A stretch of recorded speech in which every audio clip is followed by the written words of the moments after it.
Monsieur, bonsoir. Merci de nous rejoindre à Canal Algérie pour un nouveau débat de questions d'actu. Alors, la crise politique qui secoue le pays depuis maintenant plus de 3 mois n'a que trop duré, car au problème politique d'ordre constitutionnel et juridique, il ne faut pas omettre les difficultés économiques qui jouent sur un registre plus discret, du moins pour le moment. Alors en matière de chiffres, il faut bien retenir ceux du déficit budgétaire, des réserves de change et notamment ceux de l'inflation. Alors comment faire pour faire face aux difficultés qui s'annoncent? C'est des questions et bien d'autres auxquelles nous essaierons d'apporter des réponses, notamment avec nos invités ce soir. Il s'agit sans plus tarder du docteur Mohamed Hamidouche. Vous êtes enseignant en économie, expert également. Merci d'être avec nous ce soir. Merci de l'invitation. À vos côtés, professeur Mohamed Cherif Belmihoub, vous êtes professeur d'économie. Merci d'être avec nous ce soir. Merci. Et également avec nous, professeur Youssef Ben Abdallah, vous êtes professeur d'économie également. Merci d'être avec nous ce soir. Merci pour l'invitation. Alors avant d'entamer notre débat qui sera économique, je vous invite à suivre ce compte-rendu. Il est signé Abdelhalim Yaïch et on revient juste après. Compte tenu du contexte socio-politique particulièrement délicat que connaît l'Algérie ces derniers mois, la situation économique affiche de son côté des perspectives peu reluisantes à court et moyen terme. Avec un taux de croissance prévu par la Banque mondiale à moins de 2% pour 2019 et une baisse significative des recettes pétrolières conjuguée à un important repli des réserves de change, le déficit budgétaire devrait atteindre 8,5% du PIB en 2019. Les importations ayant atteint un peu plus de 15 milliards de dollars pour les 4 premiers mois de 2019 et les exportations près de 13 milliards de dollars, composées essentiellement d'hydrocarbures, la balance commerciale affiche un déficit de près de 2 milliards de dollars. Des chiffres qui traduisent l'urgence des mesures à prendre pour redresser la barre alors que l'Algérie comble actuellement son déficit budgétaire et finance ses investissements publics grâce au financement non conventionnel. Un financement qu'il s'agit de rembourser dans les 3 prochaines années pour éviter une hyperinflation. Les solutions le plus souvent évoquées sont l'assainissement du climat des affaires pour attirer les investissements directs étrangers et créer des conditions qui puissent favoriser les activités productives, lutter contre la corruption et combattre le gaspillage. Pourtant, toutes ces mesures et ces réformes devraient prendre du temps et la conjoncture socio-politique actuelle est pour le moment loin de favoriser la mise en œuvre des assainissements de la sphère économique. De même, certains observateurs soutiennent l'importance et l'urgence d'instaurer un débat national sur la pertinence de réévaluer la politique nationale des transferts sociaux et des mécanismes de solidarité nationale. La croissance démographique relativement importante est un autre facteur à prendre en considération, sachant que la population s'accroît de près d'1 million d'individus par an, ce qui impose d'appliquer un nouveau modèle de développement économique qui prenne davantage en considération l'implication du facteur humain dans les prochaines années. Le défi du développement économique en Algérie se pose avec acuité, à l'heure où la population algérienne souhaite plus que jamais prendre son destin en main. Les choix à faire dans ce domaine seront déterminants et témoigneront de la volonté de tout un peuple de trouver une nouvelle voie, celle d'un développement économique basé non plus uniquement sur les matières premières, mais aussi et surtout sur le travail, la compétence et le mérite. Alors je commencerai avec vous, professeur Ben Abdallah. Alors quand on parle de la crise qui secoue donc l'Algérie depuis maintenant plus de 3 mois, on a tendance à la dissocier de sa dimension économique. D'après vous, pourquoi? Avant de répondre à votre question, je souhaiterais mais quand même apporter une petite réflexion sur un peu ce concept de crise qu'on utilise, qui serait né il y a 3 mois. Moi, je voudrais dire que ce qui se passe en Algérie depuis 3 mois est le produit d'une crise permanente qui dure depuis 50-60 ans, qui ne nous a jamais quittés. Plus conceptuellement parlant, je pense que la crise est un mot, est un concept complètement inadapté pour le cas algérien. Nous avons vécu dans un système au rythme et aux aléas de la rente pétrolière. La rente pétrolière a agi comme une magie qui a équilibré les comptes par des valeurs nominales importées qui sont le fruit du hasard Et on s'est fait une idée, on a fait un discours, on a dit qu'on était les meilleurs gestionnaires, on a été plus rationnel que rationnel, on a été plus économiste que les économistes, on a été plus. Aujourd'hui, la preuve est donnée, il en reste rien. Il en reste rien. Je vous donne juste un chiffre. Il y a encore 5 ans, on faisait 20 milliards d'excédent. Aujourd'hui, on fait 20 milliards de déficit. Il ne faudrait pas parler de déficit, il faut parler de l'amplitude. L'amplitude est de 40. On passe de plus 20 à moins 20. Cela permet de mesurer la vulnérabilité. La vulnérabilité et l'exposition aux aléas du hasard. Ce hasard, bien sûr, vous avez compris, je parle des prix des hydrocarbures. Je parle du marché mondial, etc. Et essentiellement du prix du pétrole. Aujourd'hui, nous sommes en face d'un vrai sujet, c'est la transition. Bien sûr, la transition, il y a deux côtés. Il y a une transition politique.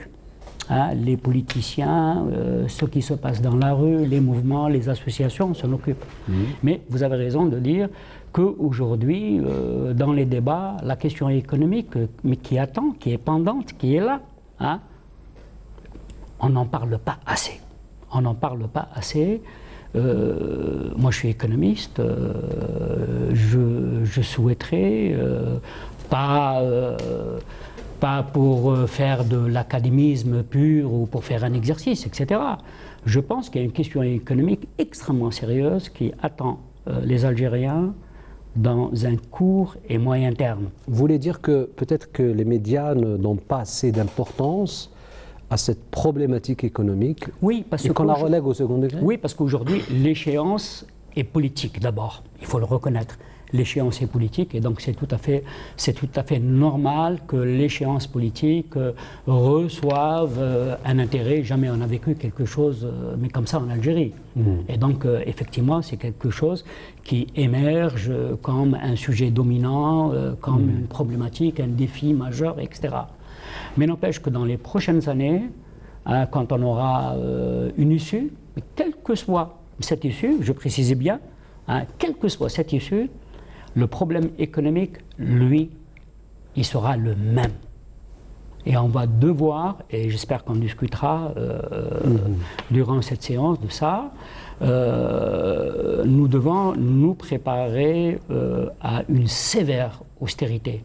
Le problème aujourd'hui, c'est comment se préparer à la gérer pour qu'elle ne gênerait pas éventuellement, je dis bien, les acquis politiques. Les acquis politiques. Et il va falloir en discuter très très sérieusement et développer une pédagogie en la matière. Alors je vous pose la même question, professeur Belmihoub, sur le fait de faire une dichotomie entre la dimension économique et politique dans la gestion de cette crise. Oui, effectivement, la question mérite d'être posée. On ne peut pas faire de l'économie politique sans la politique. Parce que ce qui nous intéresse ici aujourd'hui, c'est de l'économie politique, le problème. Ce n'est pas de l'analyse économique. Et par conséquent, la relation est étroite et directe entre les deux. La différence qui se pose, c'est en termes de temps. Il y a le temps économique qui a ses cycles et c'est logique, il y a le temps politique. Et cette synchronisation, quand il y a une crise, comme c'est le cas aujourd'hui, il y a une rupture entre les deux, une séparation. Et cette séparation, plus elle dure, plus l'économie reçoit un coup, plus grave encore. C'est pourquoi, au départ de ce mouvement populaire, que nous avons tous applaudi, parce qu'il était porteur d'espoir. Et effectivement, on a voulu dire que priorité aux politiques. Et on pensait que les choses allaient dans le bon sens et qu'on règle la question politique pour prendre en charge la question économique. Il se trouve qu'aujourd'hui, après 3 mois et demi, nous sommes toujours dans une impasse politique, celle-là.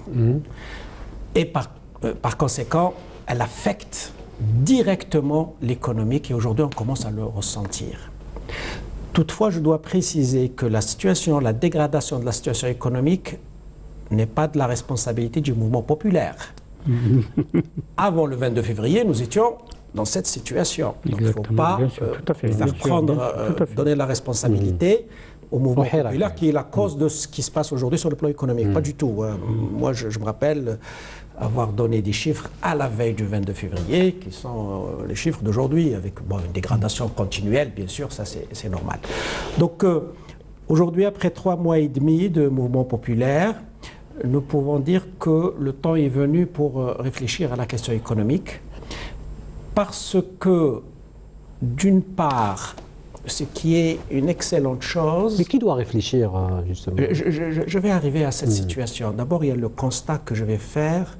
D'abord, nous devons dire que tant mieux que les choses se passent comme aujourd'hui, comme depuis 3 mois et demi, parce qu'en temps de crise, il y a 3 coûts qui sont supportés, 3 coûts économiques. Le premier coût, c'est quand il y a des révoltes comme ça, il y a la dégradation des équipements publics, par exemple, la casse, des infrastructures, les incendies.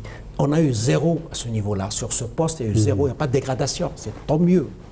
Deuxième conséquence, quand il y a une perturbation du fonctionnement de l'économie, par des grèves, par le dysfonctionnement du système de transport de personnes et de marchandises, nous n'avons pas eu ça. Ça, c'est très bien. Deuxième poste des coûts, 0, enfin, ou presque, il n'y a pas, en tout cas. Troisième poste, c'est celui des grèves qui pourraient être entraînées par un mouvement comme celui-là. Et certains responsables politiques ont évoqué cette situation en disant que les grèves ont coûté à l'Algérie $1 milliard, etc., etc. J'imagine où est-ce qu'on a trouvé ce genre de chiffres, comment on a fait ce calcul. Donc aujourd'hui, il y a des grèves, ici et là, qui sont dans la norme, ce sont les grèves qu'on a observées les années précédentes. Bien sûr, donc, sur ce plan, le coût de la révolte populaire est pratiquement 0, le coût direct. Maintenant, il y a un coût qui commence à surgir, c'est celui la léthargie du fonctionnement de certains centres de décision, c'est-à-dire qu'on ne traite pas rapidement les dossiers de financement, on ne traite pas les problèmes administratifs d'autorisation, les différentes autorisations. C'est-à-dire qu'il y a des comportements de certains décideurs, j'allais dire peut-être légitimes, mais en tout cas face à ce mouvement de contestation, face à ces affaires devant la justice, on a l'impression que les gens un peu sont en train de freiner un peu cette machine économique. Donc cette crise politique pèse, ne serait-ce que sur le plan macroéconomique. Oui, par des retards dans la décision, la lenteur dans le processus décisionnel, parce qu'on a peur, on ne veut pas prendre la décision tout de suite, parce qu'on réfléchit, parce que... Enfin, sur le plan psychologique, on commence à voir ces phénomènes. Et donc, aujourd'hui, c'est pourquoi je disais tout à l'heure, je pense que le moment est venu pour débattre des questions économiques parallèlement aux questions politiques. Alors, débattre de la question économique, c'est un peu, je ne dis pas que c'est plus complexe ou c'est plus noble, c'est un peu plus complexe dans le sens... C'est plus chiffré, vous voulez dire. Voilà, c'est ça le problème. C'est plus concret, c'est tout. C'est plus concret, voilà, je cherche le mot. C'est aussi simple que ça. Et il ne s'agit pas de livrer des opinions. Les opinions, ce n'est pas de l'analyse. L'opinion, on la livre en discutant avec des amis, je dis voilà mon opinion. Quand on fait de l'analyse économique d'un phénomène politique comme celui-là, il faut être sérieux. Il faut poser les termes de l'équation avec beaucoup de pragmatisme. Et aujourd'hui, le débat économique doit être un débat sérieux, un débat constructif, un débat, j'allais dire, positif, dans le sens où il doit s'appuyer sur des arguments, c'est des contre-arguments, et non pas de livrer, il n'y a qu'à. Il suffit de. Ça, ce n'est pas de l'analyse, ça, ce n'est pas du débat sérieux dans le domaine économique. Qui doit mener ce débat? Ça, c'est la grande question. Qu'est-ce qu'on constate aujourd'hui sur le plan politique? Parce que le lien est direct pour moi, on ne peut pas séparer. Sur le plan politique, depuis 3 mois et demi, nous avons un face-à-face tous les vendredis. Je vais un peu faire une petite bifurcation dans le champ politique, mais c'est utile pour notre raisonnement, pour notre discussion. Il y a un face-à-face pouvoir mouvement populaire. Je dis bien un face-à-face, tous les vendredis. Ce face-à-face est dangereux. Il peut durer 1 mois, 2 mois, mais avec le temps, il devient dangereux. Je pense aujourd'hui qu'il faut aller vers un dialogue. Il y a la question qui se pose, qui dialogue avec qui, etc. Mais je pense qu'il faut avoir suffisamment d'intelligence aujourd'hui. Et le pouvoir a fait une offre de dialogue, sans préciser le mode opératoire. Ça, c'est vrai. Mais justement, moi je dis que le mouvement populaire doit saisir cette offre. On veut vers le dialogue. On va commencer sans préalable, sans condition préalable. On va faire ce dialogue. Et quand on commence le dialogue, la première étape du dialogue, on doit définir les règles et le mode opératoire. Si justement il faut aller vers ce dialogue, s'il faut réunir 1000 personnes, importe peu est-ce qu'ils sont représentatifs ou pas. Il faut amorcer le processus de dialogue. Après, on discutera qui représentera qui, dans une deuxième étape. Mais là, je pense qu'il faut rompre ce face-à-face qui devient dangereux pour la nation. Et c'est un statu quo. C'est absolument. Là, je pense s'il y a de l'intelligence dans ce pays, je pense qu'il y en a, de part et d'autre. Il faut qu'on amorce ce processus de dialogue pour rompre ce face-à-face et crescendo, on fixe les règles, on fixe les modes opératoires et on discutera à ce moment-là des questions politiques, comment sortir de la crise, et des questions économiques. Comme l'a dit mon collègue tout à l'heure, la question économique, elle est là, elle est un peu masquée, mais quand elle va sortir, elle risque d'être violente. Moi, je crains qu'aujourd'hui, le mouvement populaire est pacifique, est discipliné, mais quand demain, parce que moi, le politique donne de l'espoir.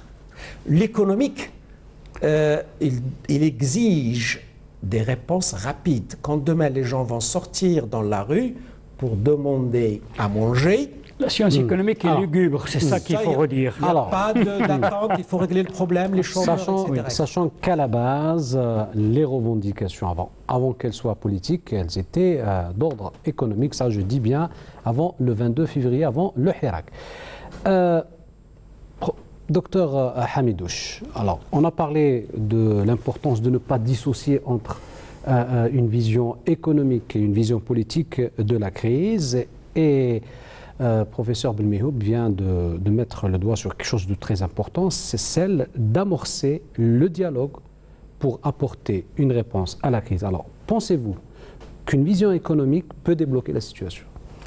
Bien sûr, parce qu'il faut partir d'un constat, c'est que maintenant, vu la situation, c'est que nous avons devant nous, dans le circuit économique, donc nous avons les ménages, il ne faut pas oublier les entreprises et puis l'État.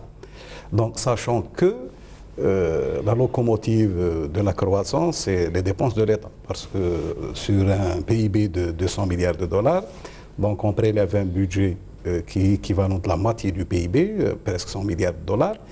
Et puis, avec ces 100 milliards de dollars, comme vous l'avez vu dans le VTR, ils disent qu'il y a une croissance autour de 1,5%. Ça veut dire qu'on va créer une richesse de l'équivalent de 3 milliards de dollars.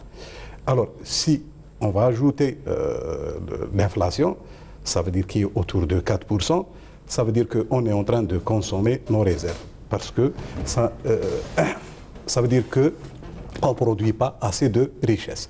Parce qu'il faut sortir du chiffre nominal et aller vers le chiffre réel.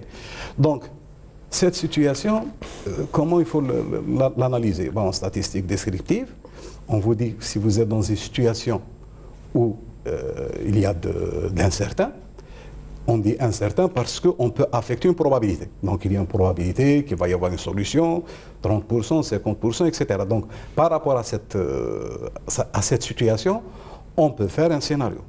Maintenant, si on ne peut pas affecter une probabilité, ça veut dire qu'on passe au risque. Donc la situation actuelle, lorsque je reviens à ce que ça a été dit, c'est que pour l'instant, on n'a pas de perspective.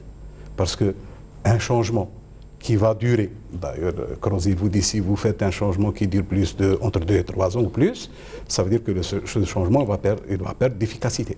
Donc, au vu de cette situation, ça veut dire qu'on est passé de l'incertain au risque. Et lorsqu'on passe au risque, maintenant, le processus de décision ou le comportement de ces agents, oui. Vous voulez dire qu'on ne peut pas se permettre une transition dans le temps?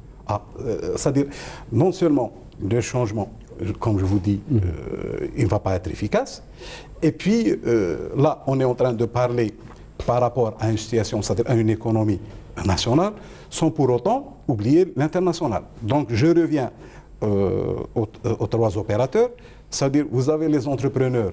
Bon, je vais laisser l'État à la fin. Donc, vous avez les entrepreneurs. Les entrepreneurs, vous avez comme le secteur du bâtiment, travaux publics et hydraulique, ils sont des pourvoyeurs de marchés publics. Et actuellement, il faut voir que, c'est-à-dire, il y a des travaux qui ont été effectués, les services faits, les agents de l'État, dans de telles situations, ils ont peur de ces services faits. Donc, on se retrouve actuellement avec dans ces 3 secteurs, autour de entre 120 000 et 200 000 qui vont être mis au chômage directement. Donc, avec cette situation, ça veut dire que vous avez les entrepreneurs ou les opérateurs, dans cette situation, ils sont en train de prendre la décision la moins mauvaise. Et prendre une décision la moins mauvaise, ça veut dire qu'on ne va pas aller vers l'investissement. Si on ne va pas aller vers l'investissement parce qu'on a peur, il y a toujours ce risque, ça veut dire qu'il y aura des effets dans le temps. Et puis, lorsqu'il y a cette situation, ça veut dire que lorsqu'on revient aux ménages, les ménages, ils préfèrent ne pas consommer, faire beaucoup plus d'épargne. Ça veut dire qu'on va affecter le chiffre d'affaires des entreprises. Affecter le chiffre d'affaires, ça veut dire moins de bénéfices, moins de recettes, et par conséquent, il faudrait s'attendre à ce qu'il y aurait encore du chômage. Pourquoi? Parce que cette situation ne permet pas aux gens de prendre certaines décisions qui doivent être prises au jour le jour. Maintenant, revenons au secteur de l'État, qui est la locomotive. Maintenant, lorsque les agents de l'État, ils ont un peu, vis-à-vis la situation, ils ont peur de faire des services faits sur des travaux qui ont été effectués, alors, la situation, elle va devenir délectaire avec les entreprises parce qu'il va y avoir des mises en demeure, chacun va jeter la responsabilité sur l'autre. Et puis, la solution, les banques, s'il faut aller aux banques, les banques vont un peu être pas souples en matière de crédit d'exploitation. Ça veut dire qu'on va mettre beaucoup d'entreprises dans des situations de trésorerie difficiles. Et la solution pour un gestionnaire, c'est la confrontation d'accords juridiques, mais c'est encore plus du chômage. Donc, ça veut dire que, sur le plan national, on est en train d'aller vers une situation où, on ne peut pas dire, peut-être sur le plan politique, il y a un cumul qu'on peut dire que c'est une crise, mais maintenant, on est en train d'aller vers une crise, et ça veut dire, lorsqu'on dit une crise économique, ça veut dire on ne va plus parler d'une croissance de 1%, mais on va parler de croissance négative. Ça, sur le plan national. On ne va pas pouvoir se permettre. Oui. Maintenant, sur le plan international, il ne faut pas encore oublier, puisque nos recettes dépendent beaucoup plus du pétrole, il ne faut pas oublier qu'il y a certaines alertes qu'il faut les regarder avec attention. La Fed, la Banque centrale américaine, qui prévoit un taux autour de 3%. Et vous savez, si on arrive à ce taux, heureusement que Jérôme Powell a annoncé récemment c'est-à-dire qu'ils sont un peu réticents vers ce taux de croissance, ce taux d'intérêt, parce que si on arrive à 3% ou à 2,75%, il faudrait s'attendre à ce que beaucoup de bourses vont décrocher. Et puis, maintenant, on a une autre alerte qui est le taux d'intérêt à court terme par rapport au taux d'intérêt à long terme. Lorsqu'on se trouve dans cette situation où les taux d'intérêt à long terme devraient être supérieurs à court terme. Maintenant, ça fait 2 semaines où la situation s'est inversée. Ça veut dire que les banques à l'échelle internationale, ils travaillent à perte. Ça veut dire que c'est une deuxième alerte. La troisième alerte, nous avons des situations qui durent. Par exemple, le conflit commercial entre la Chine et les États-Unis, c'était prévu en 3 mois, ça se règle, c'est plus une année. Et puis la Chine maintenant, ce n'est plus comme avant. Et donc, pour résumer, tout ça peut peser sur... ça veut dire que si la situation dure, ça veut dire qu'on est, c'est-à-dire qu'on est nous-mêmes en train de façonner une crise. Alors, professeur Ben Abdallah. Oui. Pour parler un peu de l'ordre économique dans une vision peut-être sociopolitique, tout à l'heure, professeur Belmehou parlait du temps économique qu'il faut différencier du temps politique. Exactement. Alors, la problématique de la transition considérée comme dangereuse pour l'économie, est-ce que vous y adhérez? Oui, alors là c'est un point de vue que je ne partage pas tout à fait et je vais devoir porter un peu de contradiction à mon ami professeur Belmehou. D'abord, je souhaiterais dire que pendant 50 ans, 60 ans, on n'a pas évalué en termes de temps les réalisations qui ont été faites par le mode de gouvernance. Je ne parlerai pas de pouvoir politique, je ne parlerai pas d'État, je ne parlerai pas de X et de Y. Je vais parler mode de gouvernance et professeur Belmehou est le mieux indiqué en Algérie pour parler des institutions et de gouvernance, c'est le numéro 1. Mais même comme ça, j'ose quand même lui porter la contradiction. Quelques petites contradictions.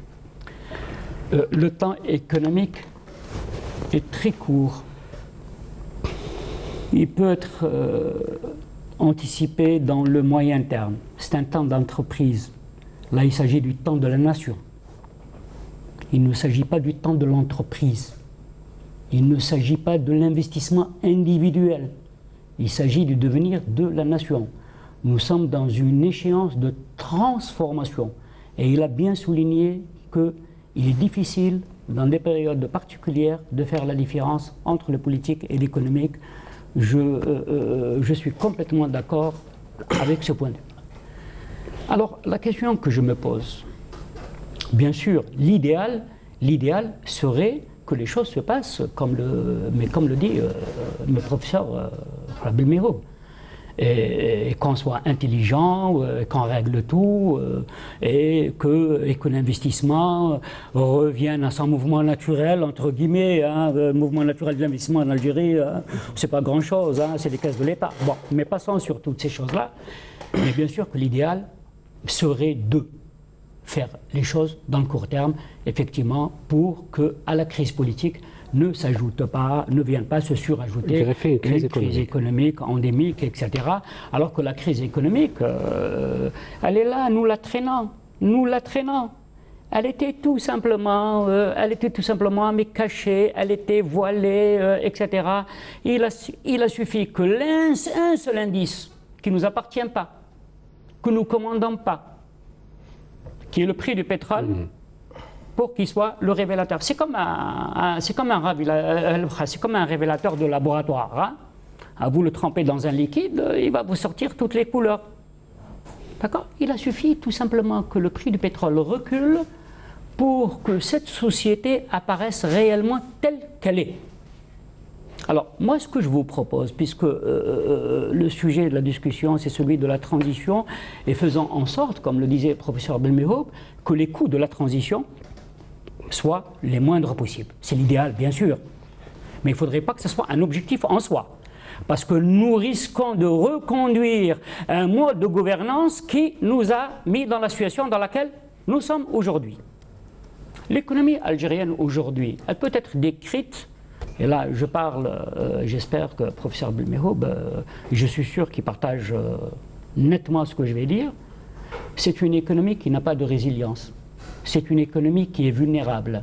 C'est une économie aujourd'hui qui est plus fragile, même si elle est plus riche.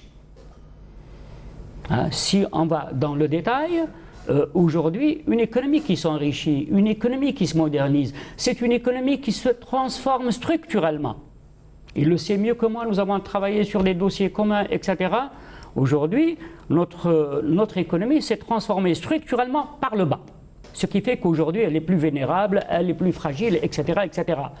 Ça, ce sont des coûts qu'on ne peut pas calculer par les chiffres, ni par la comptabilité, mais par les structures. Or, les structures n'ont pas de coûts. N'ont pas de coûts visibles, calculables, etc. Or, aujourd'hui, nous sommes dans une problématique de transformation, mais politique, espérant qu'elle ait des retombées, pour faire le lien entre l'économie et la politique, des retombées fondamentales sur l'économique et qui libère la croissance économique de l'ensemble des entraves qui ont fait aujourd'hui ce qu'elle est. Voilà, le problème, c'est celui-là. Donc, cette problématique de temps économique et de temps politique, le temps politique, c'est celui de la nation. Et il a bien dit qu'il y a un mismatching, qu'il y a une discordance, alors que le temps de l'investissement, c'est le temps de l'entreprise. C'est des choses totalement différentes. Pour simplifier, quel est le coût? Restons au niveau de la nation et discutons, s'il vous plaît. Mais pour simplifier, quel est le coût d'une interminable transition sur... Mais ça, je ne le sais pas.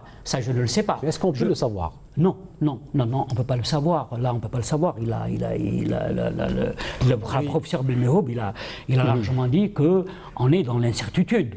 Encore que lui, il a pris un peu une position que moi, je ne prendrai pas. Si vous permettez. Mais je reconnais que je suis dans l'incertitude. Du Hirak, il peut en sortir le meilleur, comme il peut sortir le pire. Oui. Mais ça, moi, je ne peux pas le savoir. Ceci dit, peut-être que dans ce pays-là, nous ne sommes pas habitués au dialogue. Vous savez très bien que dans ce pays, nous avons toujours fonctionné à l'impératif. À la verticalité. C'est le seul mode de conjugaison que nous connaissions dans ce pays. De haut vers le bas. Du haut vers le bas. Aujourd'hui, on s'essaye au dialogue. Peut-être qu'il faudrait quand même être un peu généreux et donner juste un peu de temps aux gens pour qu'ils apprennent à dialoguer.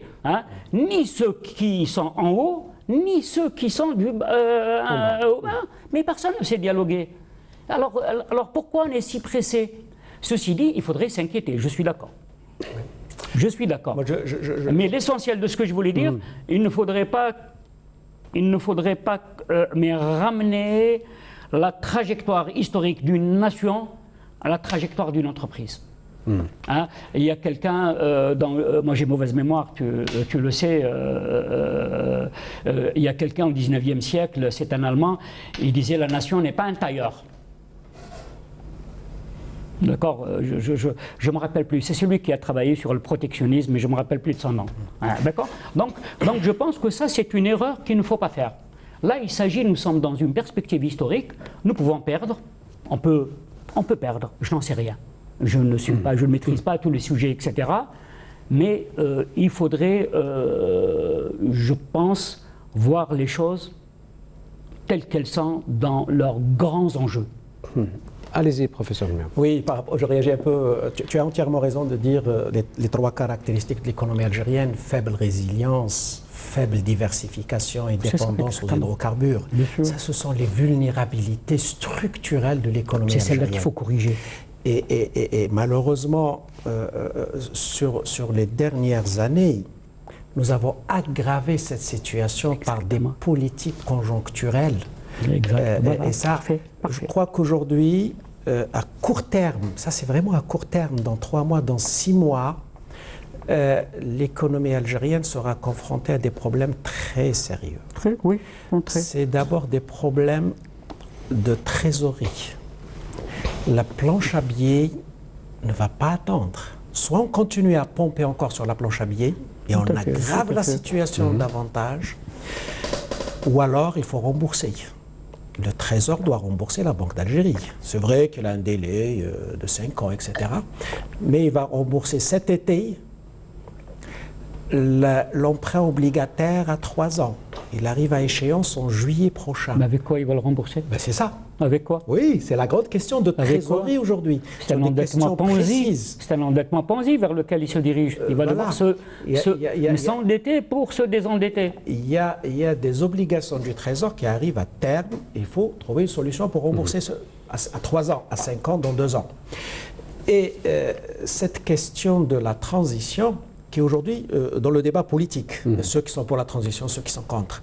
Bon, je ne vais pas rentrer dans ce débat politique, mais sur le plan économique, vous savez comment on caractérise la situation de transition en économie? C'est des situations, comme disent les latinistes, sui generis. Oui, bien sûr. C'est une situation non achevée. Et elle n'a pas de rationalité. On est sur l'ancienne rationalité, parce qu'un pied dans l'ancienne rationalité, un pied dans la nouvelle.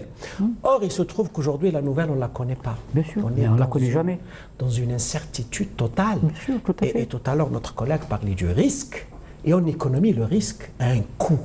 Ça, la grande question aujourd'hui, c'est le coût. Nous produisons des risques.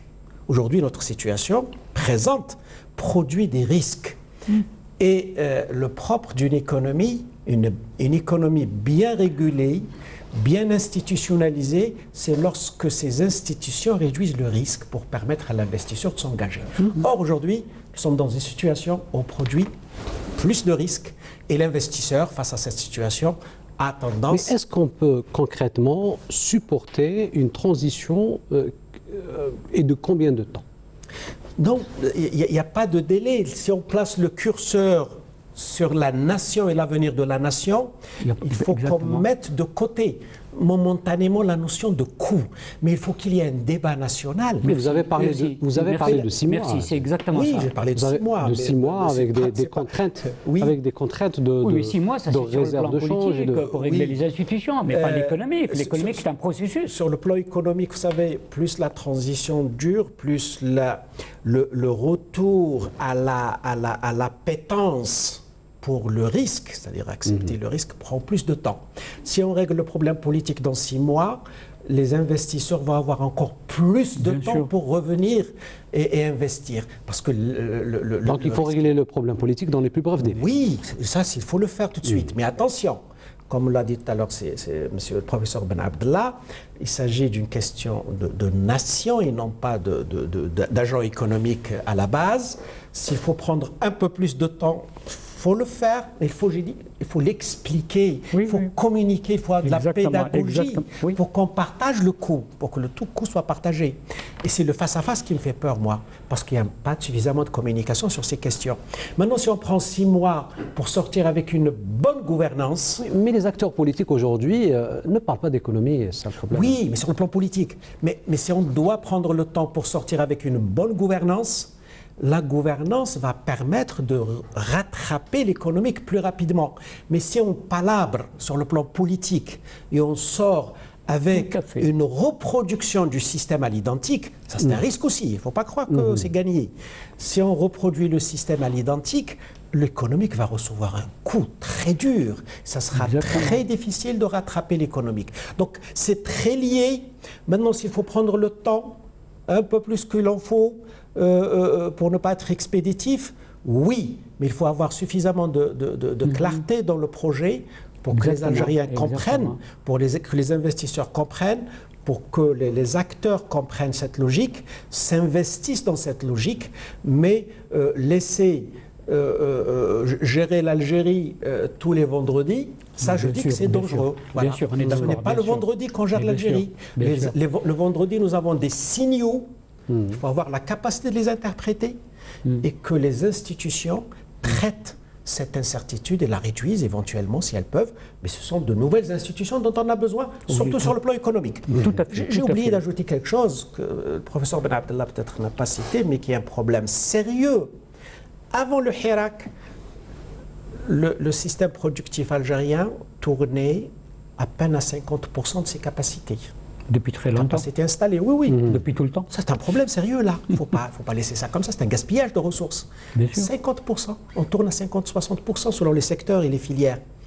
Deuxièmement, cette situation, une économie, c'est vrai qu'elle est émergente, mais elle n'est pas concurrentielle. Pas suffisamment concurrentielle. Nous avons des monopoles et des oligopoles dans toutes les filières. Il n'y a pas de plus anti-économique qu'un monopole ou un oligopole. Sauf dans certaines branches, on a besoin de l'oligopole, les télécoms, etc. etc. Mais l'économie doit être concurrentielle. Mais on n'a rien fait pendant ces dernières années pour la rendre plus concurrentielle.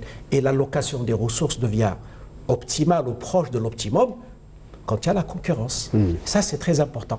Donc voilà, moi je pense qu'il faut régler la question politique pour mettre en place une gouvernance sérieuse Et la gouvernance peut nous aider à aller plus vite. Oui, c'est-à-dire, moi je ne suis pas d'accord avec lorsqu'on veut faire, c'est-à-dire l'échelle des acteurs et l'échelle de la nation, parce que lorsqu'on parle de nation, d'abord il faut définir le terme nation. Et nous avons deux définitions, une définition française qui vous définit la nation, une population, et puis c'est-à-dire tout ce qui est religion, tout ce qui est langue, etc. Et vous avez une autre définition allemande qui vous dit c'est un territoire, une population et le désir de vivre ensemble. Donc, et lorsqu'on se met dans ce niveau-là, c'est-à-dire vous avez l'échelle qui parle 100 ans, 200 ans, etc. Parce que si vous prenez les cartes, c'est-à-dire chaque 200, 300 ans, vous avez la nation qui change, qui évolue sur le plan cartographique, etc. Maintenant, à l'échelle nation, ça veut dire on parle des siècles. Et maintenant, en ce qui nous concerne, il s'agit d'un changement.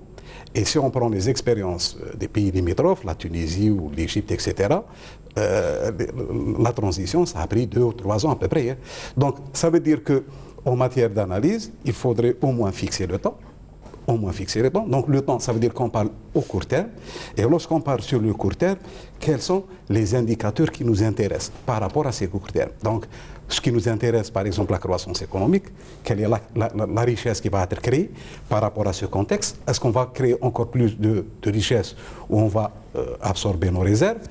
Est-ce que le taux de chômage va s'améliorer ou c'est-à-dire dans le sens contraire, etc., etc. Donc, par exemple, la valeur du dinar en matière de compétitivité, etc.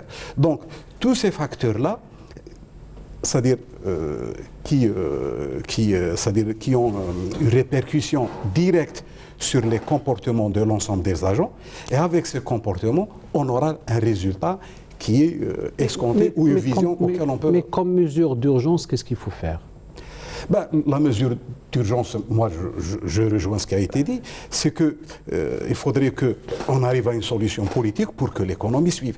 Et une solution politique, ça veut dire soit c'est un dialogue, et puis maintenant, dialogue, moi, si vous permettez, moi j'ai dit dans une chaîne, par exemple, pour le dialogue ou pour une assemblée ou n'importe quoi, si on va faire un tirage au sort, vous savez, on m'a lynché, hein, parce que les gens n'ont pas accepté le thème de tirage au sort. Et puis, je peux vous dire des exemples. Par exemple, la Grèce antique, par exemple. Dans la Grèce antique, alors, vous avez le Sénat, vous avez les juges, vous avez tout ce qui est... Donc, ça a été fait par le tirage au sort. Donc, la Grèce antique, je me rappelle, il y avait 1100 entre juges et sénateurs, etc. Donc, les 1100 étaient 500 et 600, donc ils étaient tirés au tirage au sort. Donc, l'essentiel, c'est qu'il faudrait qu'on arrive à des étapes, et dans ces étapes, c'est-à-dire 1, 2 ou 3 étapes, et auxquelles le plus important, c'est quoi? C'est de se poser la bonne question.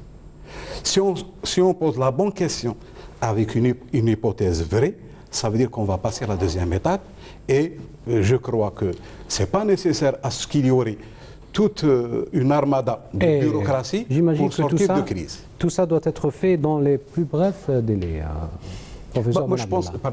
Moi, je pense, c'est-à-dire, si on se pose les bonnes questions, par exemple un référendum, si on pose la bonne question au bon moment, c'est-à-dire même pas 90 jours, elle peut nous suffire de sortir de crise. Maintenant, quels sont les outils à utiliser? Vous savez, avec les technologies de l'information, je pense que cette question, elle est dépassée. Allez-y, professeur Ben Abdallah. Oui. Alors, je vous ai posé une question. Alors, il vient de nous tendre... Combien de temps faut-il? Alors, pour résumer un peu notre débat, on a commencé donc par l'importance impérative de ne pas dissocier l'économique du politique. Non, vous avez mis, alors, comme préalable, je pense, professeur Belmehoub, le règlement de la crise politique pour espérer un règlement de la crise économique. Exactement, je suis complètement d'accord. Ce règlement, bien sûr, nous espérons, mais tous, que cette crise politique se règle le plus vite pour libérer l'économique, pour libérer les potentiels de croissance, etc. Mais, il faut aller vers quel modèle? Moi, peut-être je vais mettre un peu la charrue avant les bœufs. Vous me provoquez, c'est très très bien. Donne-nous le modèle aujourd'hui. Voilà, c'est ce que je recherche. Il y a, au risque d'être ringard, bon, mais bien sûr, je ne voudrais pas être académique, il s'agit d'un débat pour le bénéfice du plus grand nombre, etc. Mais je pense qu'il y a quelque chose qui attend l'Algérie depuis les années 60 et 70. C'est passer d'un modèle rentier à un véritable modèle économique. D'accord? Et toute transition économique, si véritablement on veut transiter vers une économie, au sens de la concurrence, au sens de l'efficacité, au sens de la productivité, au sens de la présence sur les marchés mondiaux, au sens de la récupération des parts de marché perdues, etc., et il va falloir trouver la pédagogie nécessaire pour expliquer à ceux qui gouvernent, d'accord, s'ils veulent comprendre, hein, d'accord, et à ceux qui sont gouvernés, d'accord, mais pour leur dire qu'il n'y a pas un autre chemin pour devenir émergent un jour qu'une remise globale au travail. Cela veut dire qu'on est capable d'expliquer que jusqu'à maintenant, nous avons vécu sous la magie, grâce à la magie de la rente pétrolière. On lit les rapports internationaux. L'IDH, par exemple, l'IDH, qui est un indice qui synthétise un peu le bien-être de la nation et le bien-être des individus. Mieux que le PIB. Voilà, n'a absolument rien à avoir avec les critères d'efficacité. Et professeur Belmehoub, et là je parle sous son contrôle, d'accord, il va falloir que les choses deviennent cohérentes entre elles. C'est-à-dire que les gouvernements successifs ont géré sans difficulté, en même temps la sphère sociale et la sphère économique. Alors que dans des pays où il y a de la concurrence, où on vise l'efficacité, etc., ces deux sphères sont difficiles à gérer en même temps, etc. Le meilleur exemple, c'est la tripartite. La tripartite, c'était une réunion entre frères. Elle était fraternelle. C'était une réunion où on redistribuait les avantages, où on redistribuait la rente pétrolière. Alors que dans les pays où c'est l'efficacité, où c'est l'économique, au sens propre du terme, qui guide les débats, etc., c'est des réunions qui ont du mal à ne pas tourner à la violence. Parce qu'il s'agit de se partager l'effort avant de se partager les fruits. Dans ce pays, on se partage les fruits avant l'effort. D'accord, c'est un mot que je ne voudrais pas, qui a été produit par la presse, etc. Je m'excuse du mot pour ceux qui nous écoutent, etc. C'est carrément contre nature. Il y a même des gens qui ont employé le mot incestueux. Ah, d'accord, mais comment réunir un gouvernement, un patronat et un syndicat et ils s'embrassent etc. Dans un truc d'allégeance, etc. Ça ne se passe pas comme ça. L'économie, c'est quelque chose de violent. Le maître de l'économie, nous le savons, il a dit que sa discipline était lugubre. Ah, d'accord, je ne voudrais pas citer son nom pour ne pas paraître comme un enseignant, mais c'est ça. Il va falloir revenir à cette réalité.